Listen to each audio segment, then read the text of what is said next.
All right, everybody. Welcome to another episode of Psychos Platters. Always powered by coffee each and every time. That's how it works. As an added bonus, we happen to have the Care Bear curtain. I thought I'd pull out the good old Care Bear curtain. I haven't uh, I haven't done that in probably a month or two, I'd say, to say the least. And the people that are in the know in regards to the Care Bear curtain here know that when my late wife Jess was alive, I would record in. So this was like 2014 to early 2017. I would go off and record in the office, if you will, and they were covered with Care Bear curtains, and so that's why I dedicate Jessica every time I do these Care Bear curtains. Hello, how you doing? You know what? Thank you so much for bringing that up. Uh, the whole audition thing was for, of course, the spawn of Svengoolie, because I am a huge Svengoolie fan. I have okay, so Svengoolie's been around since '79. This is for the people that aren't in the know, but Svengoolie's been around since 1979. It started out in Chicago. He's still in Chicago based. And so I was 12 when I got turned on to Son of Svengoolie, but I do barely remember the original Svengoolie. I was about 5 or 6 when that went off the air, and so the guy Rich Coase who plays Son of Svengoolie actually worked with the original Svengoolie as a teenager, and I don't know, wrote all kinds of jokes and things, and was a gopher for Jerry G. Bishop, the original Svengoolie. So I mean, it was kind of fun. And the Spawn of Svengoolie thing that they're doing is they're just going off and having open auditions, and so far it's still open. I know that video obviously is slightly old because I had a full beard. I recorded that shortly before Christmas. That was the reason for the season shriekings line. But I'm glad you guys, and I'm glad you enjoyed the video. I got some other stuff down the pipe, including, you know what? Thank you very much. But I will say this, you know, okay, so I could have gone off and tried to have dressed up or makeup and such, but based on the instructions that they wanted your video to be no more than 30 seconds, and it was kind of vague in regards to the descriptions. So that's why I tried to make it short and sweet. Well, these other people that I mean, there's obviously people that are way better than me doing the video. Although I really got a kick of Bill Mooney, Will Robinson from Lost in Space, and there's some other celebrity that went and did short videos. That cracked me up to no end. In fact, I wouldn't mind. See, I heard that this Spawn of Svengoolie thing is going to be a rotating cast. It's not going to be permanent. It's like it could be like one every few episodes. The cool ghoul. Okay, now here's the thing. I'm leaving this up for a second. So I have fascinations of, even though, like I said, growing up, Svengoolie, Son of Svengoolie, we had um, horrorless hosts in Creature Feature. Creature Features was Channel 9, WGN, before it was a superstation. And then Monster Rally was Channel 44 in Chicago. You saw a guy, and he looked like he was a grave digger. And he'd go off and he had this spiel that he would mention. They'd use the same intro all the time, but he never came between the movies and stuff like that. But he would talk almost like across a Peter Lorre and something else. He'd be like, "We're glad you're all here." And he'd do this for about a minute, and at the end he'd go, "For Monster Rally," and then you'd hear. Anyways, so similar character in Cincinnati called the Cool Ghoul, and one in Dayton called Dr. Shock. Now, I know about Ghoulardi All right. And the Ghoulardi, and then the Ghoul. I don't know. It was it the Cool Ghoul with Cincinnati? Because I think, well, Ghoulardi and the Ghoul are both dead. Ghoulardi was, oh God, Ernie Anderson, who'd end up he'd leave in '66 and go to Hollywood, and he voiced for the Carol Burnett show. He would do announcing on the original run, and then he would do the national ABC TV show promos. That was Ernie Anderson. I thought that was pretty cool. And then I got to see the Ghoul. And if it's, you know what, if this is the same person, let me know. But he would use these fireworks, and he would stick him up a frog, this toy frog, and he'd go, uh, play that magic twanger froggy, and the next thing you know, the frog like goes, and I'm like, oh my God. So that I thought was kind of strange. But every major and minor market in the 60s, 70s, 80s, and even 90s had a horror host. I thought they were pretty cool. They showed Creature from the Black Lagoon in 3D, and get your 3D glasses at Arby's. Now, see, that's funny because they did the same thing in Chicago for Son of Zanguli in '82, and they had Creature from the Black Lagoon in 3D, and you got your 3D glasses at 7-Eleven, which was a bunch of convenience stores. And so, yes, of course, we ended up buying those. And I remember this. In fact, on YouTube, there's still the promo for Son of Svengoolie talking about the 3D movie that was going to be there. And, the 3D movie was Yay. See, I was a twang that magic twanger frog.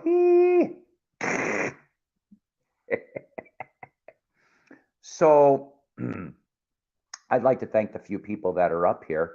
Uh, I will put up an invite. I think I'm looking at about a 90-minute show. I don't know who is out and about in the VC today.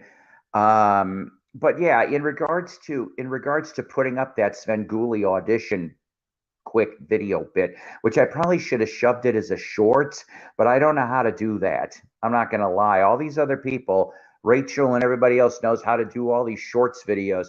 I don't know how to do it. I'm an idiot. So I'm going to eventually have to look this stuff up. But I happen to have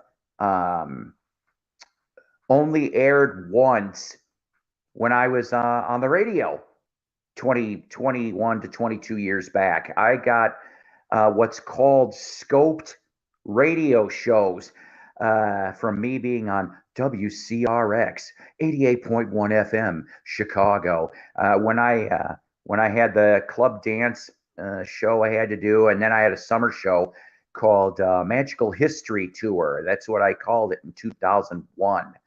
But I still have some audio from that stuff, and I'd like to put up some of it someday. I don't know. I also happen to have some unreleased video. And what I mean by that is it was aired once on cable TV back in the early 2000s. I was on a show. I was interviewed for a show called Psychobabble, and Mike Preston, who's a stand-up comic in the Chicagoland area, he hosted the show, and I got to be interviewed for a few minutes. And my mother, thankfully enough, recorded the whole episode, which is basically centered around Vince Neil. This is January '03. We're talking. Vince Neil, Motley Crue, came to Crystal Lake, Illinois, to a sports complex called Spikes, which that was a disaster. That was the worst concert I ever went to in the history of my concerts. Yeah, George, I need to do that. George, I'm glad you showed up here because I want to talk to you directly for a minute, please. So listen, uh, okay, I guess would you do me a favor, George, and send an email maybe to my email. It's all lowercase. It's also in the header of my YouTube channel. So maybe I'll just tell you to please go to my YouTube channel and click the link. And could you send me a short message in regards to that Frankie Valli autograph? But I also want to ask you this. I don't know if you happen to have. I was telling my buddy Doug, host of the Vinyl Grotto radio show. He was here yesterday and we were chatting. I found the 45, the RCA 45 from 1956 from the Four Lovers. Apple of My Eye is one of the sides. I don't know if you have that or not. Um, I'd be willing to, you know, because I know you love them so much. Uh, I also happen to have um, the one Four Seasons on Crew with the picture sleeve. I don't know if you've got either of those. Hello there. How you doing, John? If I remember correctly, I think that's what your name is. I'm so tired. Um, but I thought I would do a show um, for a little while anyway. And the reason why um, I've called it the Beatles-Stones Summit. I know I'm a little late here to the news.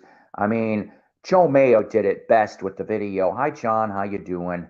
Uh, so I'm gonna also show you some other vinyl that maybe you haven't seen before. But I want to talk for a few minutes in regards to the news of the Beatles. Oh boy, here we go. The Beatles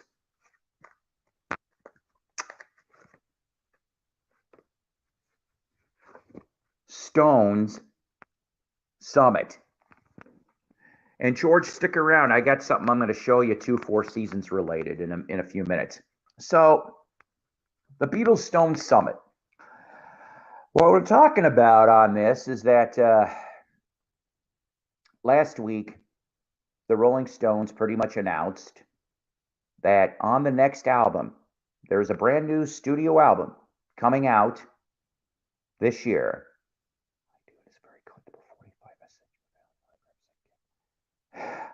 Absolutely. Like I said, it's on the header of my YouTube channel, but I will tell you right now, it is, and I appreciate this very much, George. Seriously, it is www dot. This is all lowercase letters.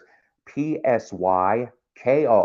So psycho underscore DJ at yahoo.com. I'm going to put it here also, just for the heck of it. If anybody wants to privately message me for different things, I have no problem with that at all. I hope Fox Guy comes in here because I did get his email. There you go. I hope that helps, George. I've got it up there in my comments here. Awesome. Oh, by the way, I did get to see oh jeez. Oh boy, I seen your last two shorts, by the way. I liked them. And of course there's the awesome. Awesome. Like I said, I try to get to my emails at least every other day. So once again, I apologize. you know me, ADD. I'm off the rails. So the Rolling Stones 2023 brand new album, first one since 2005's A Bigger Bang, which actually was a really decent Stones record. In fact, that was probably my favorite Stones record since 1981's Tattoo You. All right. So between those 24 years, there's been I haven't really liked any of the albums that have come out on that between that time after Tattoo You. There's probably one or two good songs on each album, and that was kind of about it for the Stones. But like I said, when you're welcome. When hello there, this is my executive producer, my future executive producer, Donna Jo Cat Lady. She is an awesome human being, and I love her dearly. So, um, so new album, like I said, Paul McCartney and Ringo Starr will be on this new Stones record. We don't know how many tracks. We don't know, are they going to be together with, I'm assuming, of course, Mick, Keith, Ron. Charlie is going to be on this record, I have been told. So it's not going to be a complete album of the Rolling Beatles, the Beatstones, whatever we want to call them. The Beatstones sounds like something from the Flintstones, offshoot of the Beau Brummel Stones, if you remember that episode. So I think it's going to be pretty neat, to be honest with you. I want to hear the sounds of this.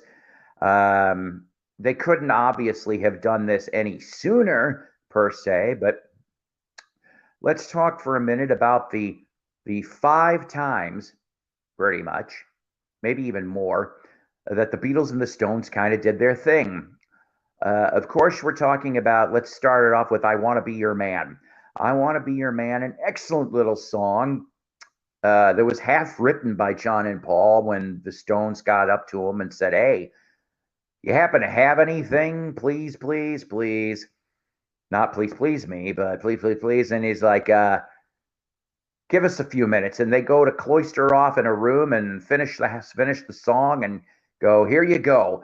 And so I Want to Be Your Man ends up a decent size hit in the UK for the Stones. And then, of course, the Beatles stick it on one of their albums as an album track too.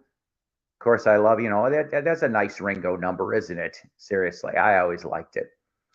So I Want to Be Your Man, right? Right. So then, of course, you got Yellow Submarine.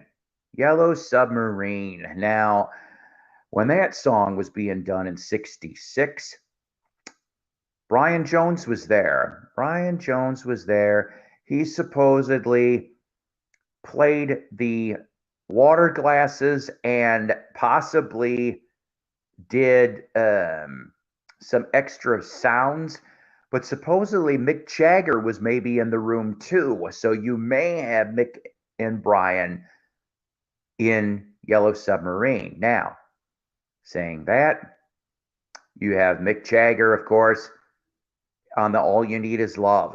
He's singing background along with all those other bits of people. The vocal track, of course, was live from the One World television special. They ended up having to redo the instrument because it didn't, the instrument track, because it didn't go well when being transferred to record. So you got that. Then you have a Beatles track that was started in 1967. Then it was worked on again in 68 and 69. Now, Brian Jones this time is on saxophone. We're talking about, and this is really funny because I was playing this and so was Donna Jo Cat Lady when I was at her house when I brought up, you you know my name, look up the number, which of course, it's a silly track, isn't it? It's like a Monty Python-ish Beatles track. But Brian Jones plays sax on You Know My Name, Look Up My Number, which I belong to a Ruddles Facebook group. And so, as you know, Beatle fans, that You Know My Name was the B-side of the Let It Be single. So for Ruddles, they like to do food-related stuff, right? So I think it was called Make It Brie or Let It Brie or whatever, but it had to do with brie cheese. So I contributed. Yeah. Oh boy. Yeah, literally, right? Yeah, you probably cried for it. Well, let's see. You would have cried for Brian and and Jim and Janice and Jim. Yeah, you would have cried for all those guys.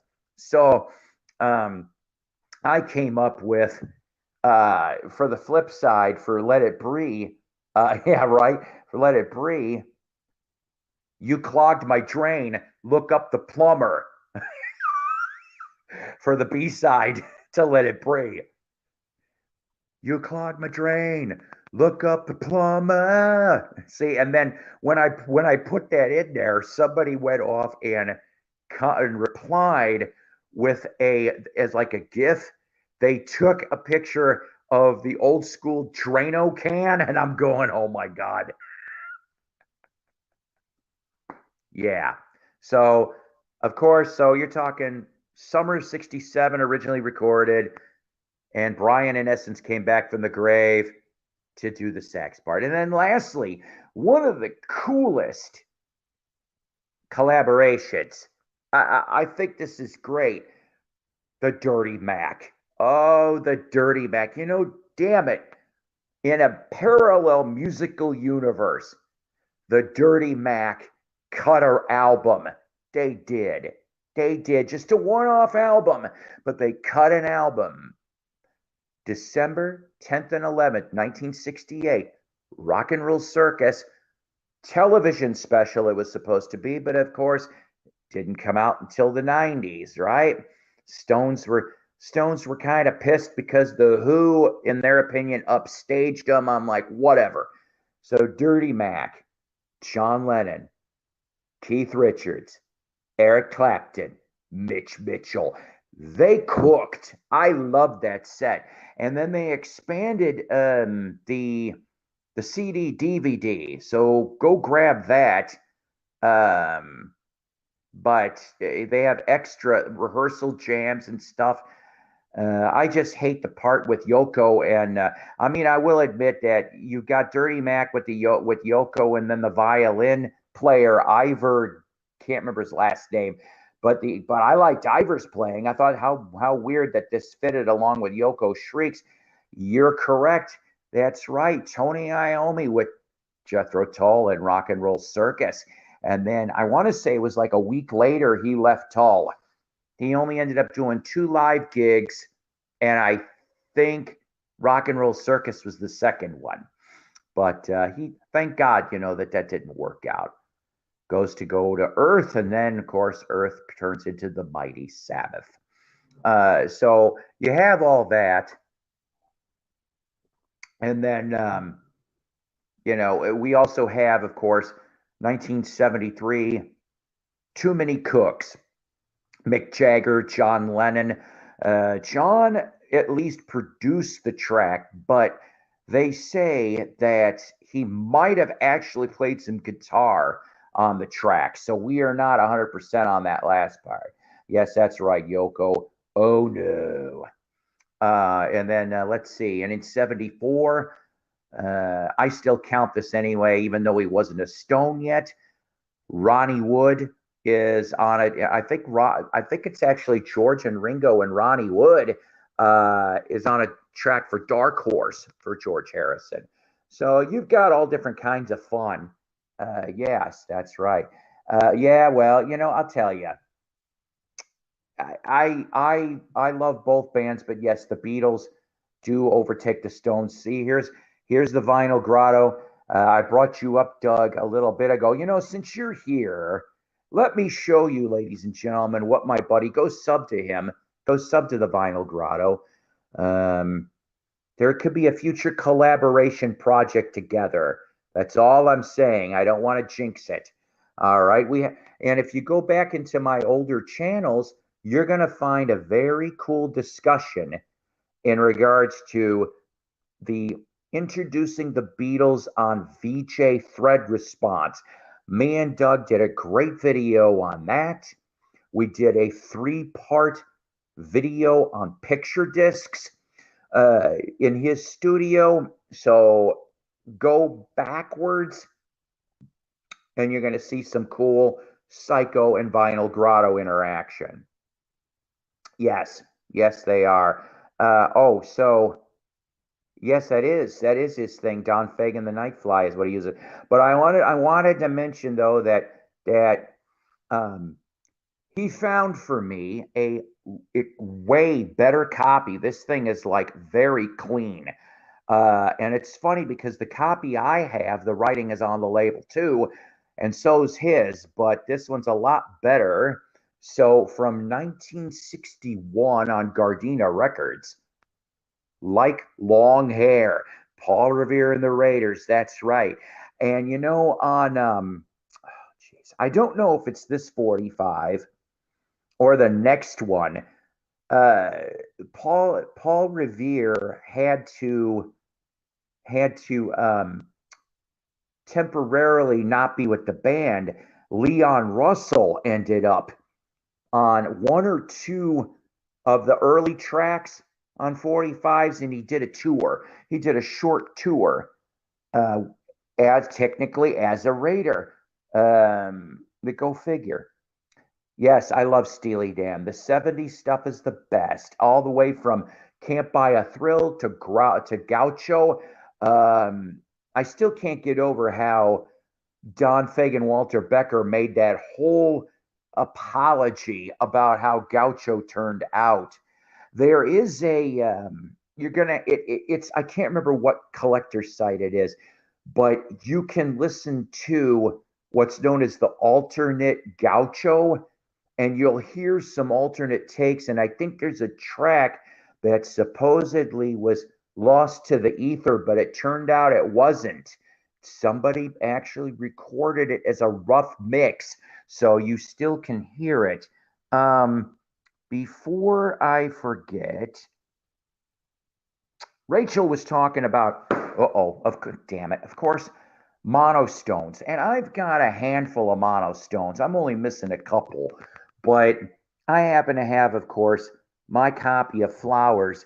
I ended up picking this thing up for 25 cents.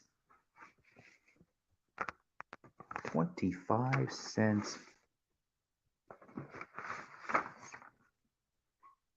Yes. Now, here's the thing with this. It's a mono record, and I got it just like this, but a stereo cover. So I'm not quite sure why, which, how convenient this goes into a smaller segue. Somebody asked me, um, excuse me a second.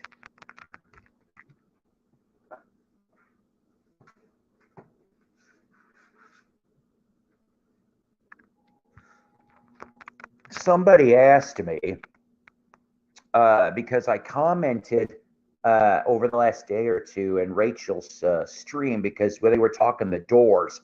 Okay, so I managed to find. So I went to an estate sale. This was, let's see, Jessica was still alive, so this had to be pre 2018. Okay, and I didn't find very much at this place. I ended up finding Bob and Earl's The Harlem Shuffle on LP. Um, and I found, some other R&B thing. Yeah, all the stuff. The 90s Dan, though, I don't like. I just don't like it. Like the magic was gone from them when they got back together, at least for studio. So I ended up finding, now, unfortunately, once again, they ran out of mono jackets, I'm told. All right. So this is a stereo cover, but a monaural sticker for the first album of The Doors. Yes. Now, I wish this was in better condition, because you're going to see what the person did.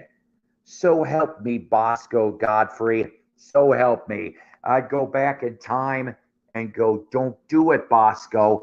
Don't do it. Because he also wrote on here too. Now, as far as for, it does need some cleaning, and there is a couple scratches. I don't think anything too deep, to be honest. It just needs a good cleaning, but this here is my mono Doors first album. And by the way, we were having a discussion, Doug and I, and about some mono presses of different things. But the Waiting for the Sun album in mono, supposedly guided at about $150 to $200 last time I checked. Now, I could be wrong on this. This was maybe a year or two back I looked. But the thing is, I found out that the US press was a fold down mono, so I don't know why that thing commands what it does. Now, remember, ladies and gentlemen, if you know where there's a mono copy of The Birds, the Bees, and the Monkeys from April 1968, I'm looking. I can't afford very much. Also, I know, don't laugh too much. The Beatles' White Album, UK Mono, Original First Press, and the Let It Be box from 1970 UK. I'm always looking for those. Paul, do you have the? Oh, well, here, here, Walrus. I showed it. I showed it when I started this today.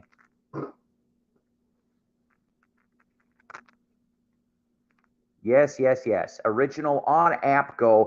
I'll tell you right now, this is a nice record overall. Okay, and there is several different things you're supposed to be looking for, I guess, for credits and stuff like that. Um, Now, I think, I don't know why, is Jagger Richards Taylor. That's what it says. Um, isn't there supposed to be one that it was supposed to be credited to Stevie Wonder for part of it? I can't remember. But this is an original on Abco. Uh, Very happy to have that in the collection. They did cut some 45s for that. I'm going to have to replay that album. I haven't played it in so long. I've heard this is the Satanic Majesty's request song. Oh my God. See, oh yeah, that was the other thing. Tom, thanks. I forgot in the Stones Summit about the song, the awesome song "We Love You," which has John and Paul on background vocals. And the video, if you've ever seen for the original "We Love You" video, is actually pretty cool and weird at the same time. Yes, yes, yes, yes. Oh, nice, very nice. Look at you guys, you metamorphosis lovers. But here's, oh, does it now? Could you enlighten me in the comments, please? I'd like to know. Now I want a UK metamorphosis, damn it. um, but yeah, so the thing is, knowing that that came out in '75, and has it been? Well, no, wait a minute. It has been reissued on CD, wasn't it? I could have sworn I had a CD somewhere. Somebody let me know in the comments, please. But um, but knowing that all of that came out in '75, you know dang well there's got to be more. There has to be more 63 to 69 unreleased. Okay? What is the holdup? Alan Klein and Betty Klein are dead. Who is running Abco? Is there a Stones in the knower here? A Stones insider? Because whoever's running Abco, okay, they keep putting out these, like the Stones in mono sets. That's beautiful, all right, but I want unreleased Stones. Damn it, it's 2023. I know, what was it, the last year, for a day or two, the Stones did like this dump, this quick audio dump. I got to hear some real cool stuff. So I know there's stuff that exists. Okay, I know it. Um, let's see. George, if you're still here, we'll get to yours. I hope you're still here. If not, you'll see it in the replay. So I ended up finding this little cool thing, and he loves Frankie Valli and the Four Seasons so much. Yes, when I said that if I find my copy of Chameleon on Mo West, yeah, they were on Motown. Four Seasons were technically on Motown, ladies and gentlemen. This is a cutout, though, I will admit. And there, of course, is your Mo West label. This thing looks like it's never been played. And then The Night was a track that was used for the UK Northern Soul crowd. But 1972, it is embossed, textured, if you will. And I'm happy to have this. And you know how much I paid for this thing? $2.99 here locally. I couldn't believe it. Awesome to find the Four Seasons. Some things just stick in your mind, and we're wasting time. We're cut from the U.S. They're on the. Thank you very much for telling me that. I'm gonna have to look. I don't think mine is. If I could have sworn I've got a CD of Metamorphosis. I wonder. Well, I'm not gonna waste your guys' time. I think I might know where it's at. Come to think of it, because I just got an image in my head. But I'm not gonna go dig it up now. I'll look later. I'll look later.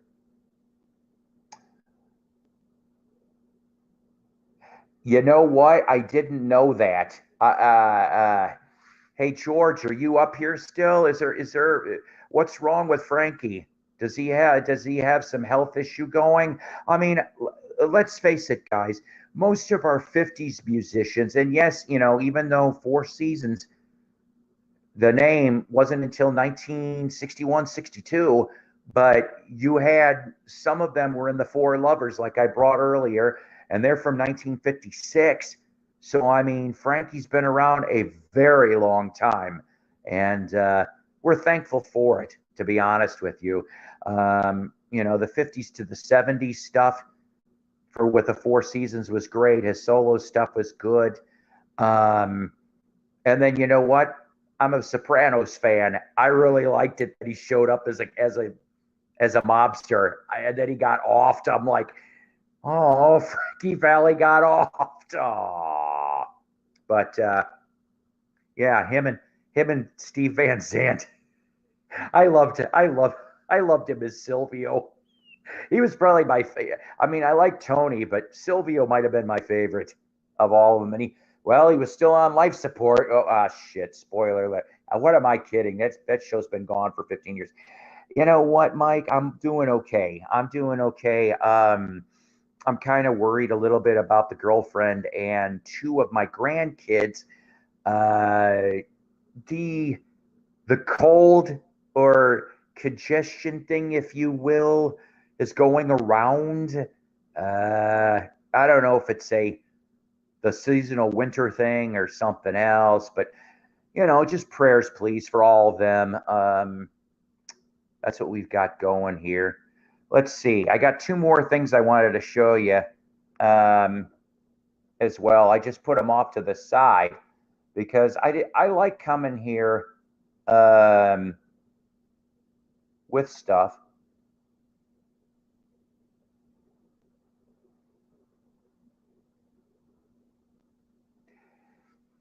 That was brutal, but here's the thing about that. I'm leaving your comment up for a second. Here's the thing about that.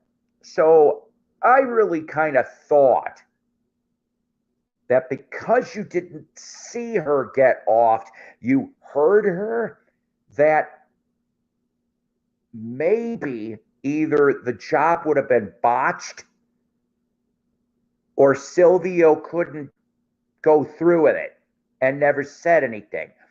But, I mean, I think probably she was offed. I'll tell you, one of the episodes that made me laugh was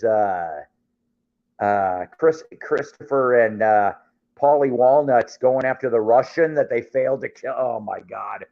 But, what's funny, though? I did get to see the actress that played Adriana. She was married to Shooter Jennings, Waylon's son, and she showed up at a live event here. Yep, there you go. Thank you, Rusty. Yeah. That's it. Like I said, I love that show. That whole thing was great, and of course, Hirsch was based on Morris Levy. Seriously. Yeah. Okay, so Georgia says, "Are you sure about that, Dave? Because I was sent video from two of his concerts this past week." Well, if he's great, then he's great. Then prayers anyway. Right. You know, the only one I really didn't like, I'll tell you the one episode that just really kind of, the one involving the bear. I don't know if you remember that one. That one was like I mean, The Sopranos is a near perfect series. The bear, the episode with the bear, the whole thing, that one to me was lame. Other than that, it was great. Loving Little Stevens. Yeah. Oh, you know what? I'll tell you something truthfully, okay? Um, I wish I had Sirius XM, but in the 2000s, they would have on Sunday nights, because I used to work Sundays at the Guard Shack in Fontana, Wisconsin. So the Milwaukee radio station there, WKLH, that was the name of it. They would have Little Steven's Underground Garage, and I was like, oh God, what a show! And I always was like writing things. Yeah, bear in the backyard by the pool. You know what, Tom? I haven't played somewhere in England. Oh God. Uh, wow. You know, maybe in a decade. I'll tell you the one I did play about 6 months back. For some reason, I played Gone Troppo. I ended up playing that, and I like some of that album. Hmm. Jacksonville. Okay. Nuns on the Run. You know, I had never seen that. I'm gonna have to check that out. Awesome. So, let's see here. What else do I got here? You know, sometimes when I'm doing music reviews, I forget stuff. It happens. So I'm gonna have to rectify this pretty soon because this album came out in 2018, and it was on, what number is this, Chip? 7A. Mike Nesmith and the First National Band Rideau. Now, I don't know how this got overlooked. There will be a review episode coming down the pipe in regards to this album from 7A. I miss Mike, damn it. Here's the back cover of this too. I miss them all.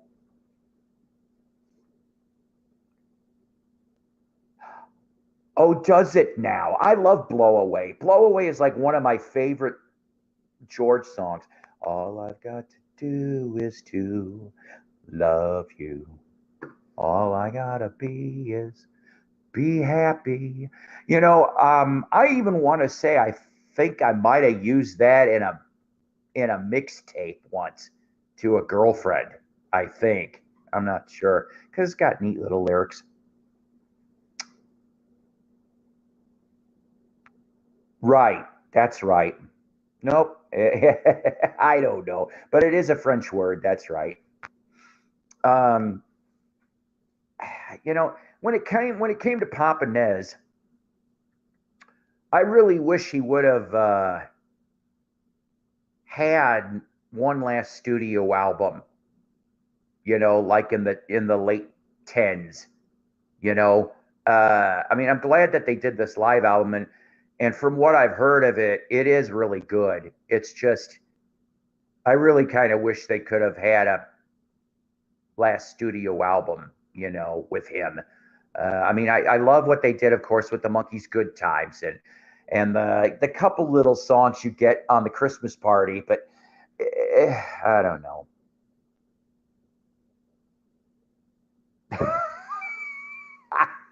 I am the god of hellfire. Fire. I met him in 2019. I met Arthur Brown. I got a picture with him. I'll have to show that sometime. He was a nice guy too. See, even an old can still learn stuff. Ta-da! All right. So here's another album that I got from my signed collection. Ooh, as As Sven would say, ooh, that I found this. This was an album that just about crippled a record label. So let's go back in time. 1974. 1974. Could have been early 75 too, for the life of me.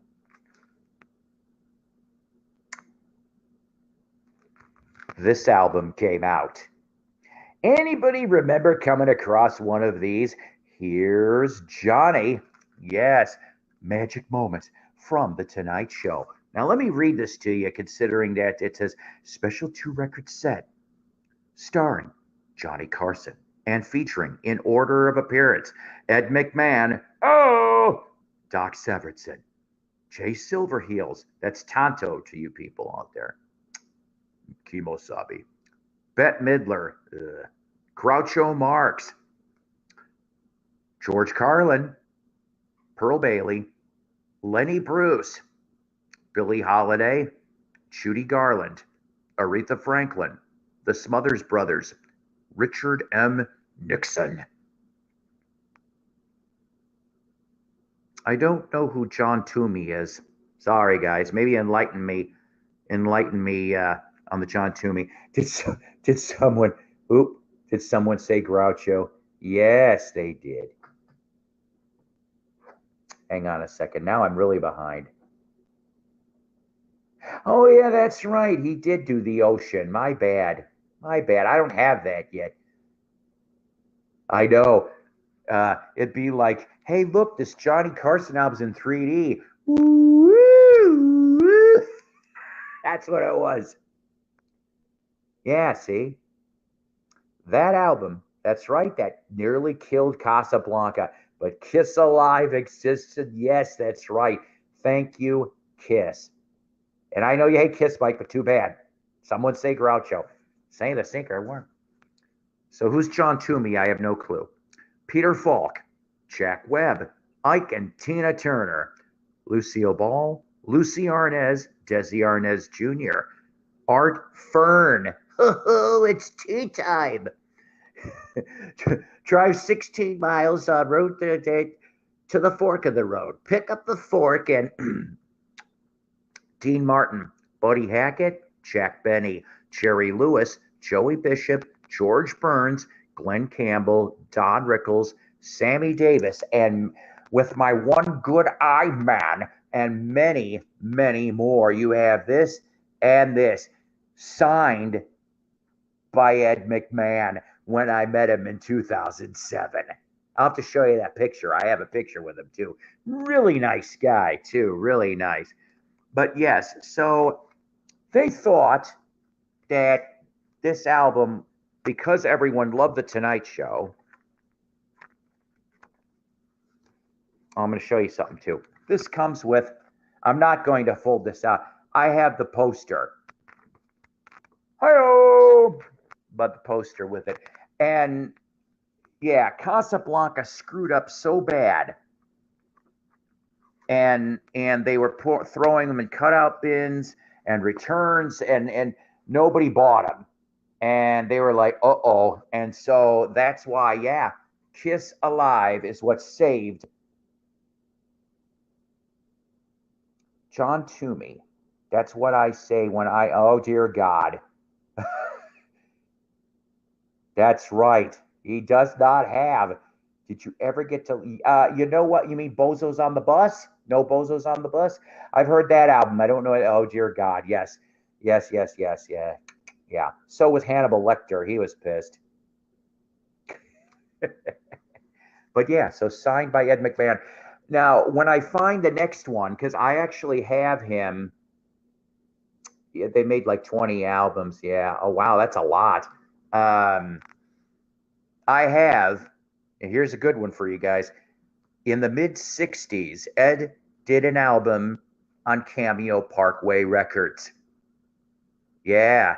He sang Georgie Girl. I found it for 50 cents at a flea market in Rockford, Illinois. That Johnny Carson one, I found that at a church resale shop maybe a couple months before. That's right. And Angel, new album coming from Angel, but it is Frank Domino and Punky Meadows. That's it from that lineup.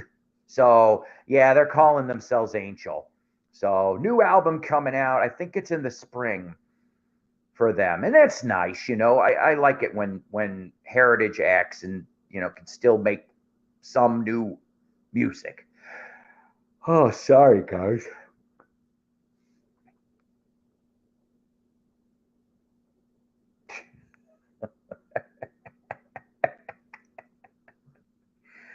But was it on the back of a cereal box record? That's what we need to know, Dave. Oh man. So, oh boy. Uh oh my. Yeah, can you give me a second? I'm gonna get a fresh up on this coffee and maybe we'll talk a few other things.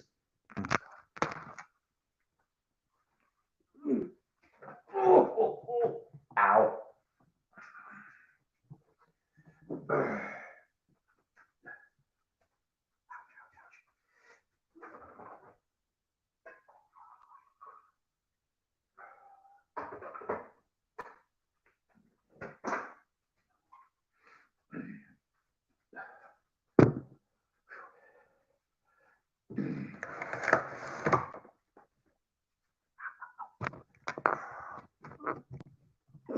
Ow. Sorry guys, knee is acting up on me today. It really, really is. If I remember correctly, John, I think there's pre-orders and I think there's signed involvement. I would definitely grab a signed. Oh dear Lord, yeah, that's right. Hey Mike. Hello Paul, how you doing? I got my CD from eBay today. Michael Bolton's Secret Passion. Uh-oh. Really? Yeah. Now see, okay, Mike, I'm going to leave your comment up here for a second. Now, I never really was a big Michael Bolton fan, but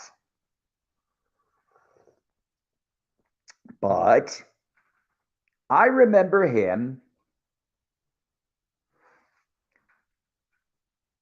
as Michael Bulletin, aka in the band Ball and Jack, which Ball and Jack, ladies and gentlemen, if you don't know what that is, they cut two albums, late 70s. I think it was on Polydor for Ball and Jack. You've got oh God, is it Bruce Kulick? I think was in that band, and there was a bass player that ended up in the Yellow Jackets, which was jazz. Oh dear God, that's funny. Don't crush that dwarf. Hand me the pliers. And how can you be in two places at once when you're not? I've seen that album too, actually. But Michael Bolton, I remember when MTV showed Fool's Game. That was the video. And there's actually that album I want to grab because there is some sort of rock tunes on there, and there's some excellent supporting players on that Michael Bolton first solo album. Oh, there you go.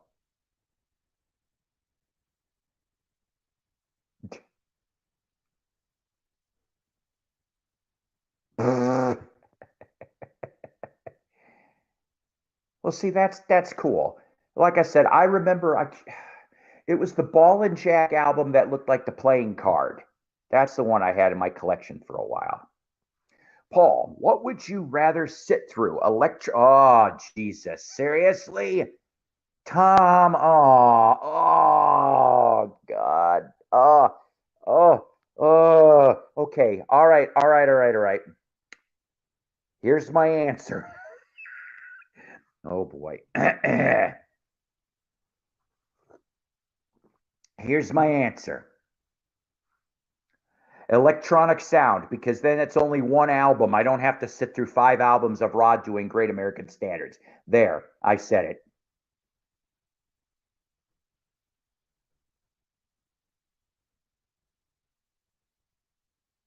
I love Bob and Tom. Oh my God. Bob and yeah, too bad Bob retired. See, I guess I maybe should try to find. There is a place around here that I don't know how long he's going to keep selling records because he doesn't get very much fresh stock in. This has been old stuff, but I do know that the booth happens to have some 70s Firesign Theater albums and also some National Lampoon Radio Hour albums, which I'm thinking about. I know Lemmings was one of them. I'm gonna have to get some other ones. Well, yeah, of course. Of course, I've heard Bob and Tom. And in fact, let me tell you that I got to meet um, Kirsty Lee, Chick, and Donnie Baker. Donnie Baker cracked me up to no end.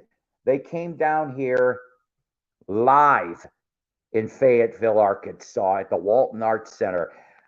So there was some musical that was the tickets were going on sale the same day for Bob and Tom, and I can't remember. My girlfriend wasn't able to go with me on that one. I think I ended up giving one of the tickets to. There was this guy that he had nosebleed, and I'm like, nope, you're sitting front row today. So I was just nice and did that. And so yeah, the Donnie Baker, no pork pistols. It's just Donnie Baker by himself. But my God, that was like the first week or two that Donnie existed on the radio. And when I saw this guy, guys, look, let me tell you, Monsters of Rock T-shirt, big blonde mullet, and zebra pants, along with, and I asked him, how did you find a 3 liter plastic bottle of Mountain Dew? Because they remember the 3 liters, they didn't make them by the time I saw that.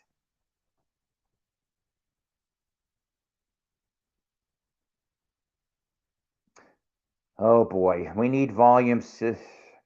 You know what? Okay, all right. Look, I want that Faces album. Remember the Faces album that's been in the can? I want the Faces album. I think you guys are okay. You guys are all right. I know you two are.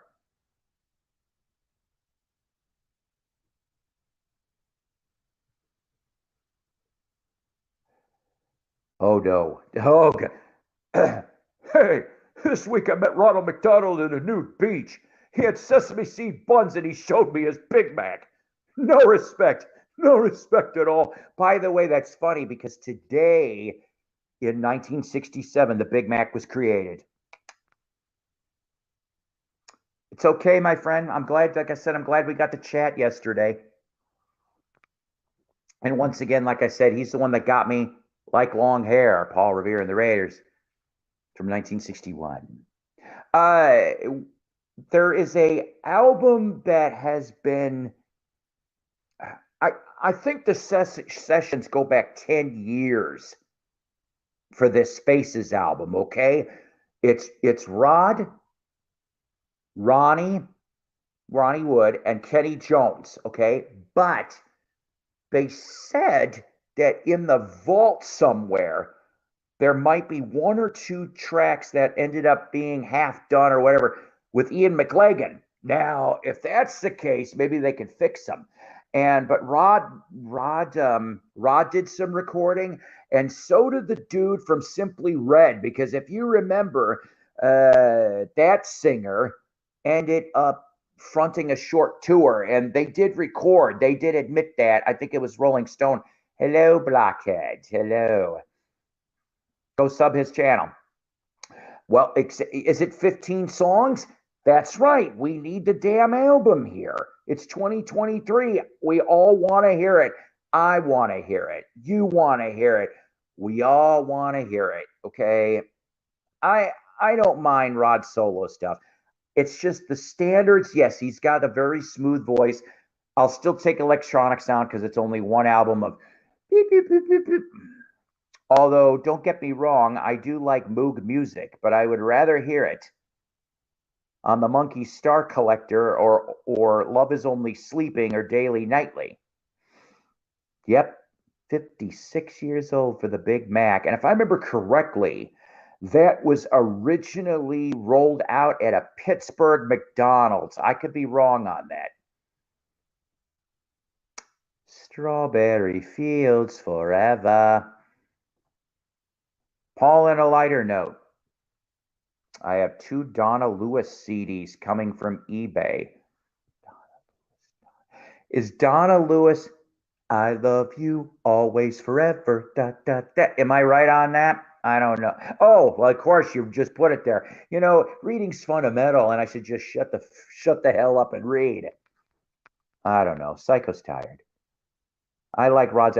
Well, yeah. I mean, Rod with the Jeff Beck group. Oh hell!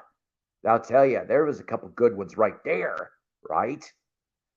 And then, of course, with the faces. And I do like Rod's, I do like his 70s stuff. I like Gasoline Alley. I am not a big fan of Do You Think I'm Sexy, but I did laugh when Steve Dahl and the Teenage Radiation did Do You Think I'm Disco? And hey, he had Carmine Appice on an album or two. Can't fault him for that. Yes, every picture tells a story. I don't have all of that stuff, and I need to get it. You've never had it. Now, here's a cheap, and maybe you guys have heard this cheap food hack, okay? So you don't want to spend a crap ton of money on a Big Mac. You go and get the double cheeseburger bundle, the cheap $2, $3 bundle, whatever it is, at McDonald's, and you simply say to them, instead of the ketchup, make it like a Mac, and they will stick the Big Mac sauce on that double cheese. Oh, it's so good. That's right, Truth and Beckola. Excellent albums. Rest in peace, Jeff. You are correct, brother. Like most of Rod's solos, I got his last CD from 2021. I know I'm busting Rod's balls a little bit, okay? But he's got staying power. The man does know what he's doing in regards to continuing to be popular in the current day. Cannot fault him for that. But I want that Faces album. Yes, yes, his Mercury stuff. Oh, okay, awesome. Second press. See, there you go. That would have been a great double bill. I would have gone to see that. I also heard, I think, a new Cheap Trick album's coming out this year. You're right. I heard that too from who the hell I know. I don't know on Facebook, somebody that went to the gig. They said that both were great that night. And I'm like, good for them. And so I wish they would have come here. I wish they would have come here. I'll tell you a tour, and I know some of you guys are gonna go, if Donna Joe Cat Lady is listening still, so this tour got announced. She's a big fan of Cinderella. She loves Cinderella, but obviously Cinderella's not getting back together. It's Tom Kiefer and his solo band. But you've got Tom Kiefer and John Corabi, all right, from Scream, Union, Motley Crue 94, which Motley Crue 94 is one of my favorite Motley Crue albums. And he does sing backgrounds on Generation Swine. Not a great record, but still. And Winger, all in one tour. But unfortunately, nowhere close to Northwest Arkansas. So because of that news, I'll be heading for a heartbreak.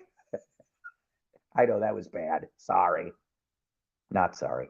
I saw him last year with Cheap Trick and he was great. A bit Vegasy, but very fun. Though, why did he need to paste eggplant? Oh no. Before I forget, Paulie, April 8th next year, total eclipse of the sun. And the path of totality happens to be nearly smack in the middle between our two homes.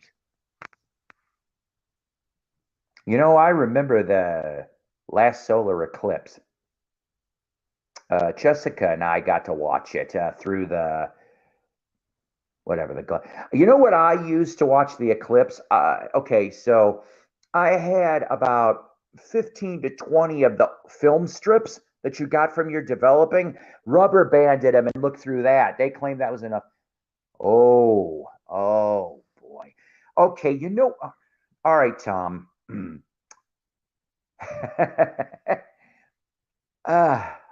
God.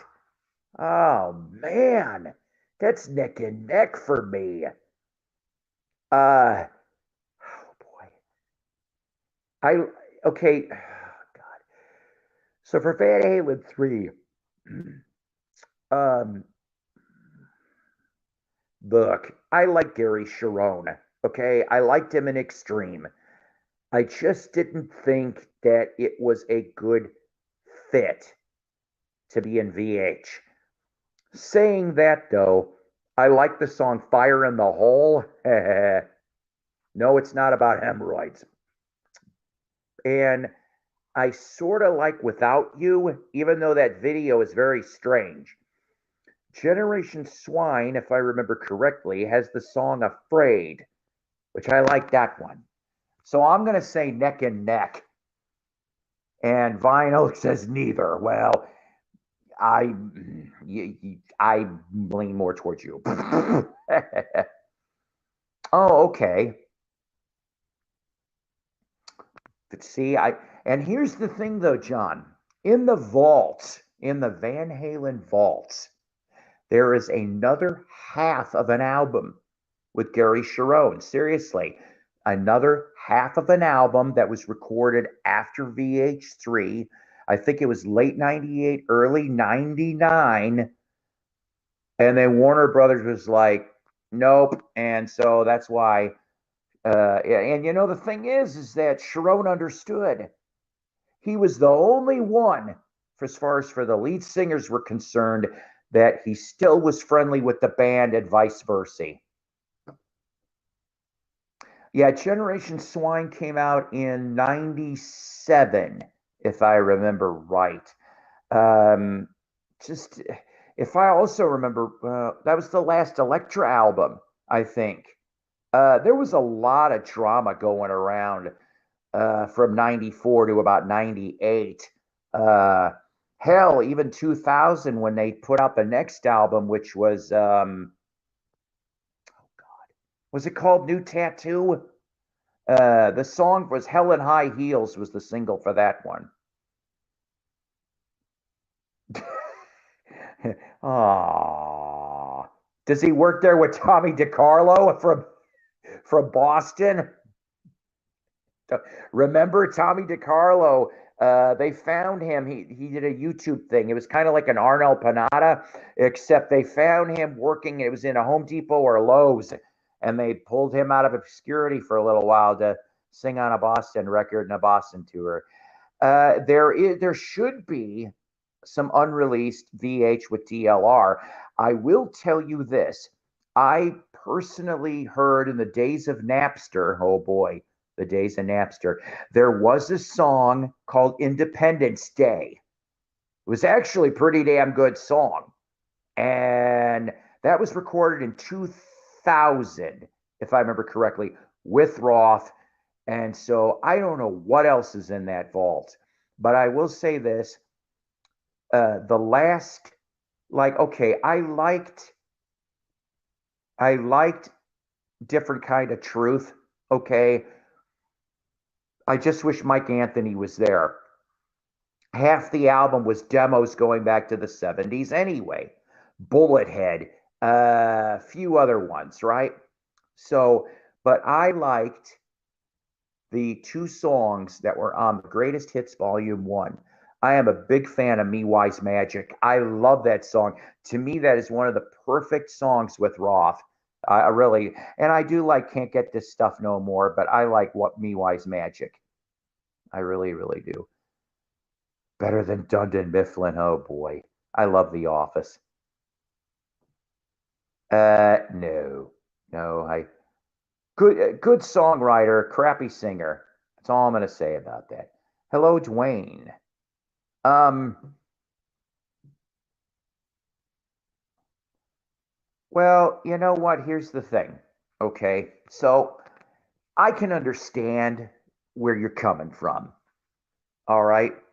I love those first six albums. I do. Although saying that, Diver Down is a little weak. Now, I think it's the covers, although I do like the version of Where Are All the Good Times Gone, the Kinks cover. Um, and yeah, Pretty Woman was the hit with the controversial video. But there's not a lot of substance on Diver Down. Okay.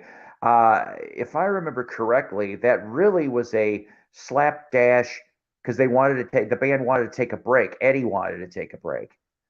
Um, Fair Warning was a lot of people say the darkest VH with Roth record there was.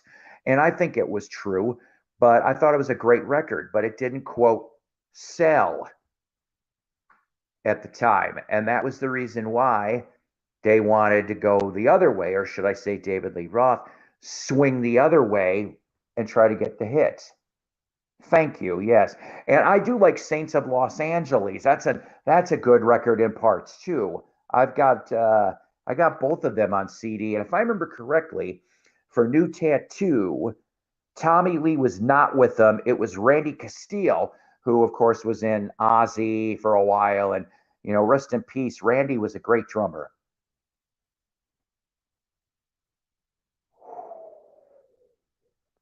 All right, Tom. You know what? I'm not going to tell you guys the title. I am planning on a series. Yes, coming soon. There is going to be a series of videos where I take these albums. Tom mentioned a few already. I've got them. We are going to go in review. Not going to tell you the title of the subseries here. I will give you a hint. The first video will be, oh boy, here we go, the 1992 album Summer in Paradise from the Beach Boys. That's your hint. And then we're going to go from there, and it's going to be stuff I have mixed with requests from the audience. This is going to be something else. Dwayne, I did touch on that earlier. But I will say I'm really curious. I really, really am. Um, I brought this up to my Illinois bestie, Kathy Emmer, who, prayers to Kathy Emmer too. She had a burst appendix 2 weeks ago. I found out about it a couple days back. Hopefully she'll be healing nicely. She'll be out for a little while longer. But I brought up about how, obviously the the timing, you could not do it any sooner, pretty much, considering that Charlie has only been gone maybe about a year now almost. Um, but well, like I said, I think Sharon didn't get a fair shake of the stick, to be honest. Yeah, I thought Randy was a great drummer, out of all honesty, for Ozzy and Motley. So, but even though it would have been a different style, I almost would like to see Paul and Ringo try a track or two with Pete and Roger from The Who. Now, obviously, you're not going to get Keith Moon drum histronics, and you're not going to get Thunderfingers, John Entwistle, a legend. But I kind of would like to hear Roger and Pete try to do a song or two with Paul and Ringo. It'd be different, obviously, for the Hoodles, the Hoodles. But yes, I cannot wait to hear, and I really hope it is Paul and Ringo together on a song or two with Mick, Keith, and Ronnie. It's your 60th, 60 years ago this year was the first Stones 45. Yet technically 61 years for Mick and Keith. And this new album will probably, I'm guessing, going to be the last new studio album we're going to get. Now, I'm just going to call it Blue and Lonesome Volume 2. Obviously, that's not probably what it's going to be called, but there was a second volume of that type of recording, because Blue and Lonesome was a killer record. but there was enough for a second volume, and Charlie was alive for all of that, I'm told. And so I want that to come out after that next album. So, yeah, we can all guess. Yeah, I would have loved to have seen The Who.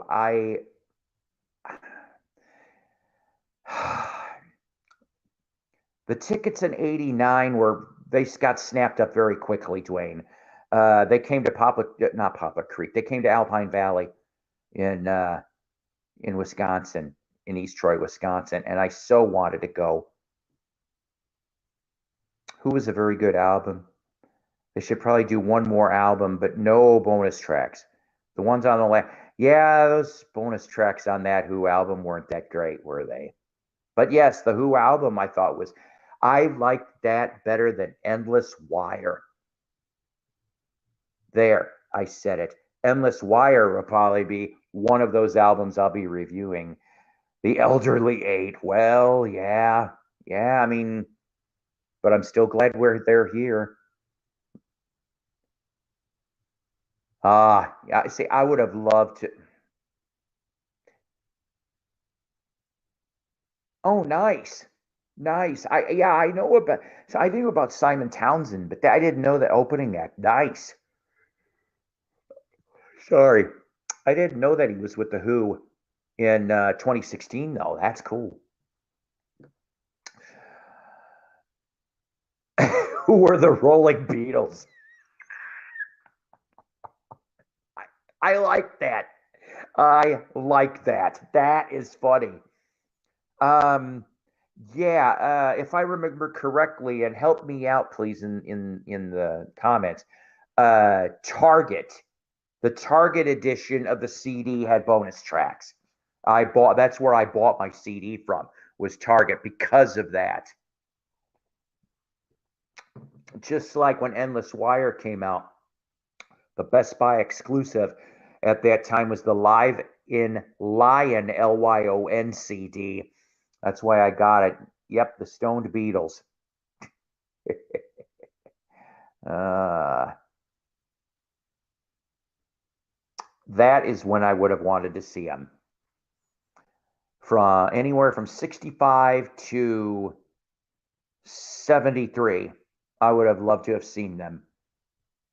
And you know what? Back when you saw them in 71, I bet that was great because the prices for that back then, I'd call that a bargain. The best I ever had. The best I ever had.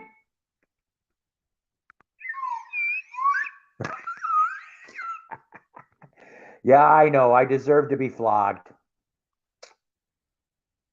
Yeah, Stone Pit. Yeah, that's right. And in the bonus of the Magical Mystery Tour movie, you also get Traffic doing Paper Sun. They were supposed to be in that movie. I know, right? Oh my God. The Rolling Bones.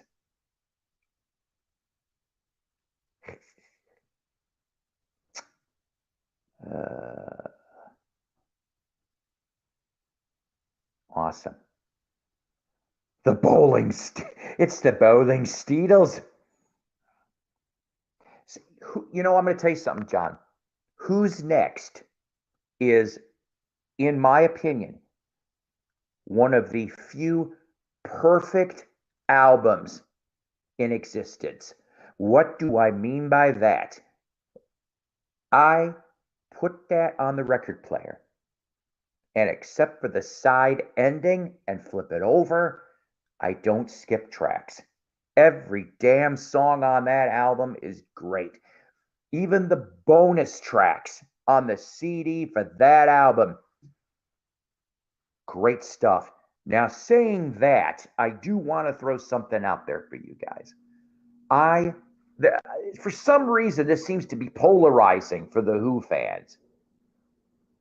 I love the Face Dances album. Not all of it. It's a near perfect album. Near. There's one song on there that could have been replaced with Nightmares, which ended up being a bonus track on the CD. If Nightmares would have been put on that record instead of How Can You Do It Alone, that would have been another perfect Who record. Okay. And in 1981, to have two perfect Who records in a decade, you're damn right. Because unfortunately, yes, I bought It's Hard. That's what she said. In 82, but I only like 4 songs off that album. I think they pushed too hard. Athena, I love Athena. I do like Eminence Front. There's 2 other ones off of there for the life of me, but I can't remember right now. My argument was the Beatles and the Stones at the beginning were 2 different genres. The fans were mostly, and that is right. That's absolutely right. You are setting that there. The clean pop the clean pop Beatles, and the dirty, dirty blues Stones, and I love them both. And yes, I'm a fan of Traffic too, but like I said, in the Magical Mystery Tour, what you want to call it, anniversary edition, deluxe edition, whatever, you'll see the video that was supposed to be stuck into the movie about Paper Sun with Traffic, and that's quite interesting. Yep, the Rolling Beatles-Stones, the Rolling Beat-Stones, the yes, yeah. There's not that many perfect albums, but Who's Next is, if um, I get no Strawberry Wizards.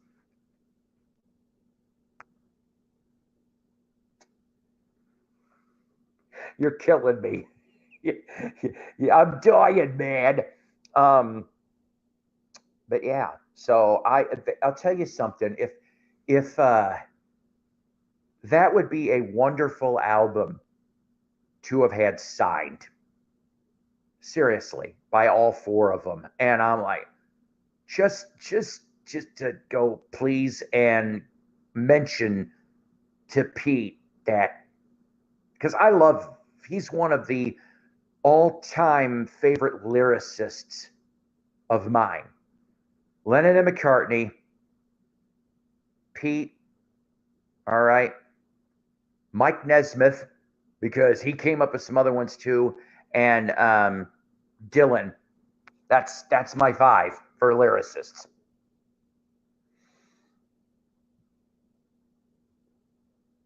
Sorry, hang on a minute. I got a better. Oh, Jesus. All right, you know what? Mickey, Paul, Ringo, Ronnie, John, George, Charlie. Shit, my brain imploded. Love Wishbone Ash.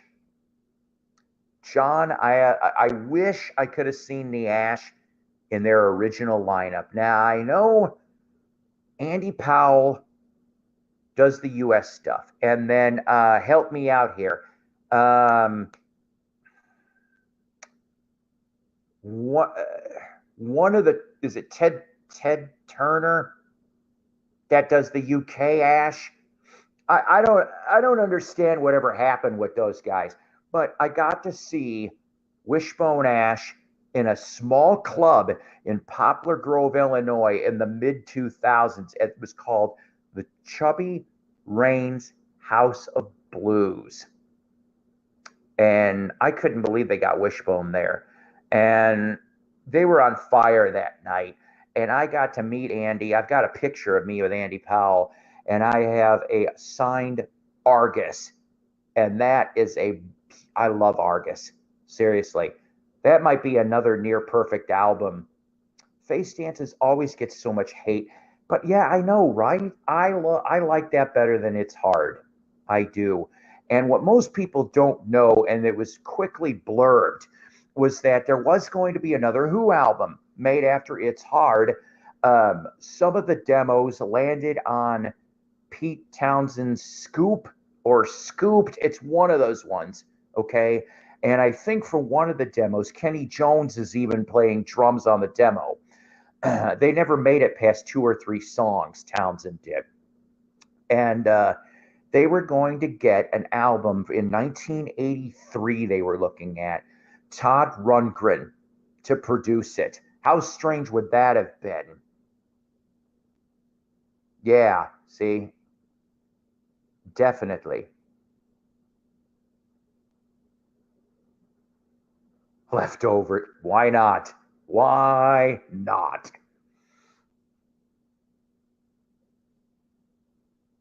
hmm Sound Lab gets points for that.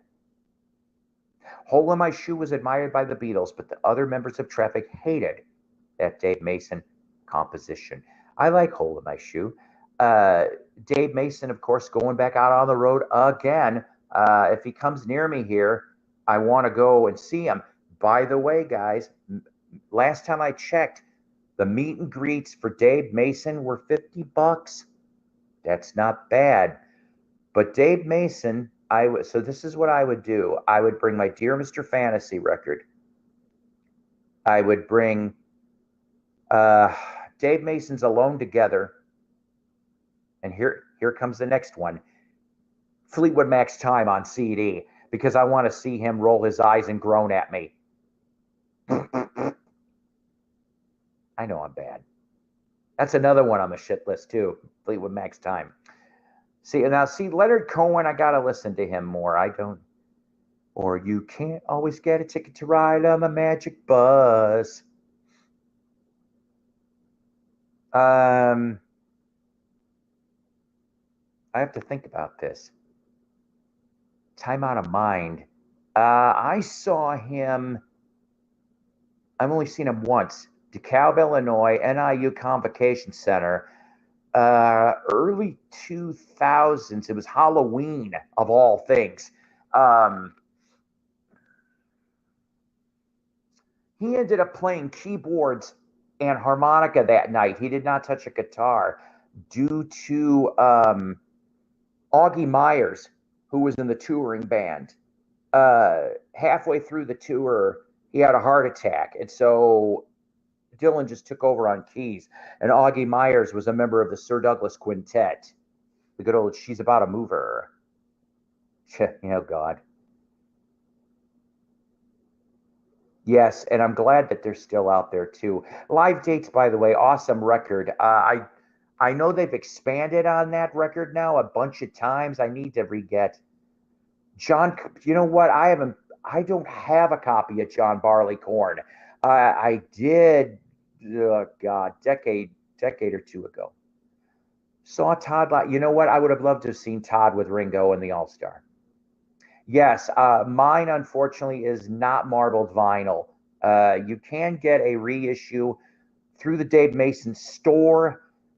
You can also get, at reasonably priced, a Dave Mason signed CD of Alone Together through the Dave Mason store.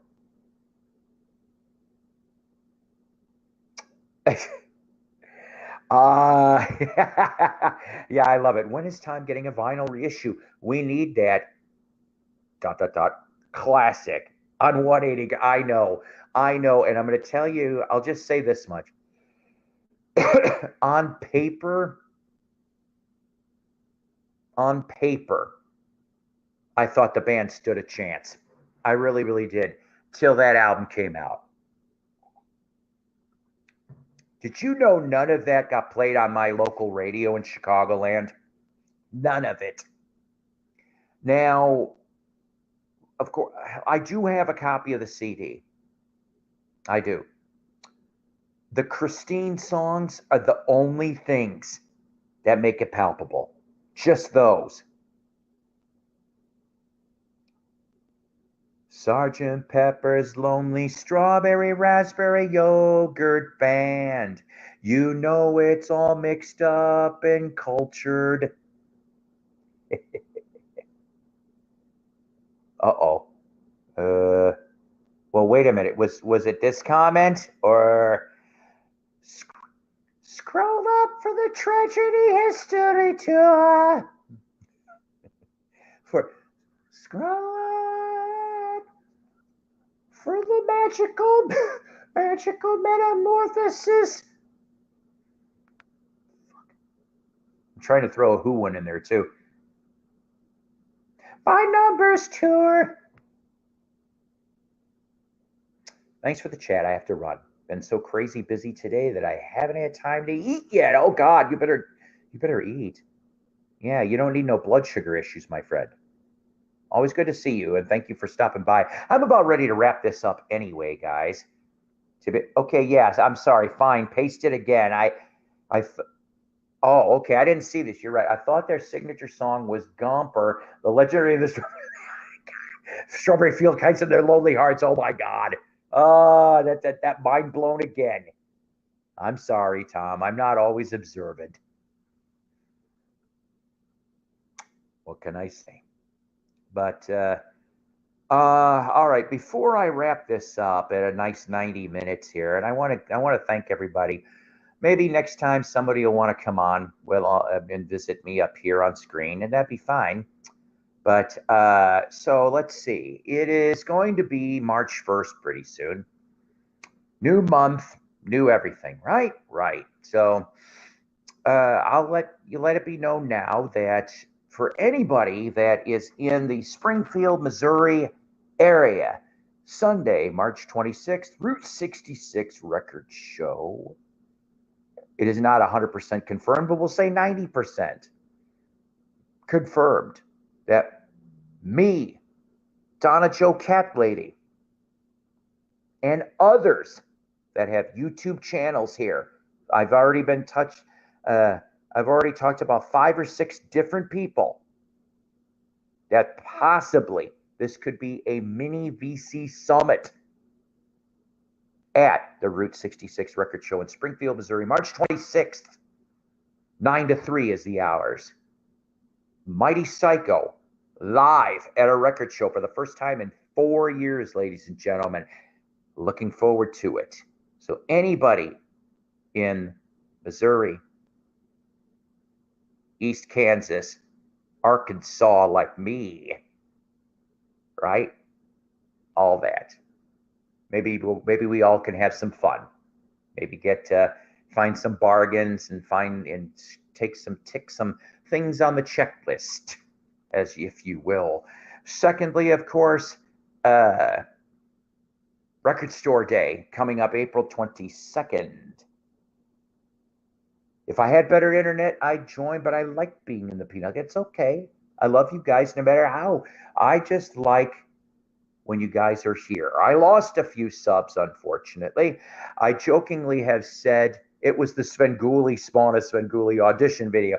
I kid though. Hopefully I'm kidding. I know it wasn't it was so video. But if you haven't subbed to me, just please like and subscribe to me and stay in the know. Click that bell and double check to make sure that you are subscribed. I know YouTube has been doing its nonsense lately.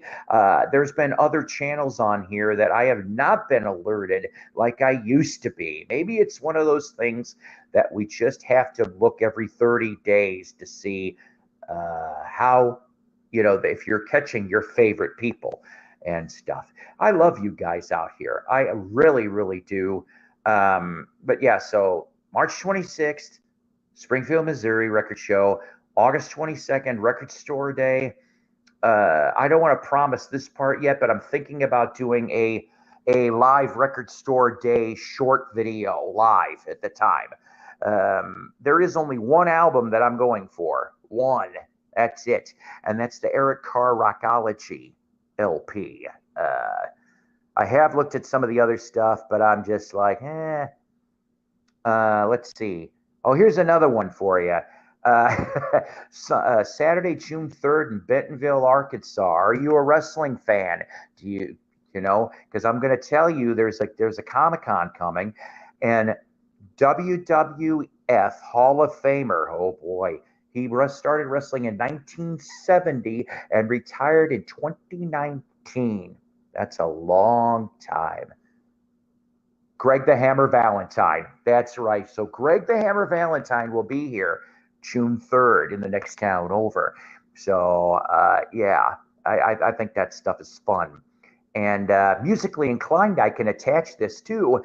That oh boy. So Honky Tonk Man and Greg the Hammer Valentine had a tag team, and it was called the Rhythm and Blues, I think was what it was called. And they actually cut a song together. They did, and I don't know, it might even be on a 45 for all I know.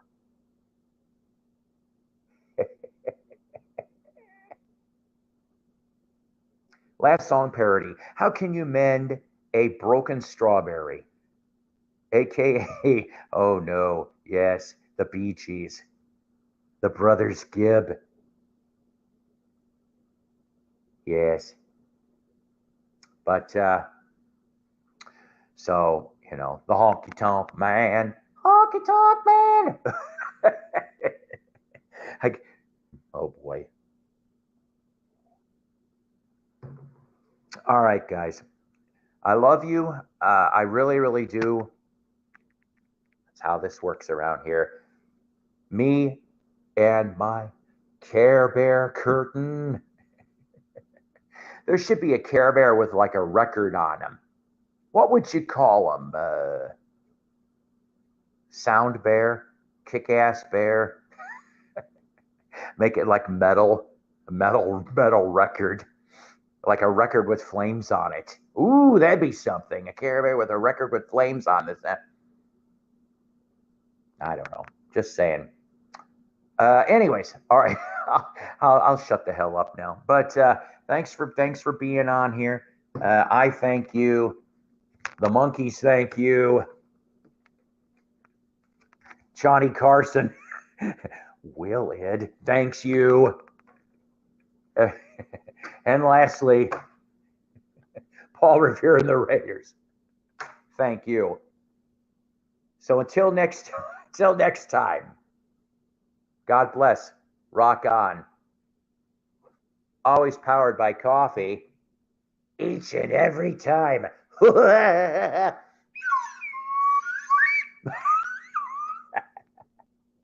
Bye-bye, all. Vinyl Bear. That's it, Jeffrey. It's Vinyl Bear. Although that could be confused with, like, does he have a zippered mask and he's into BSDM? Yowzers.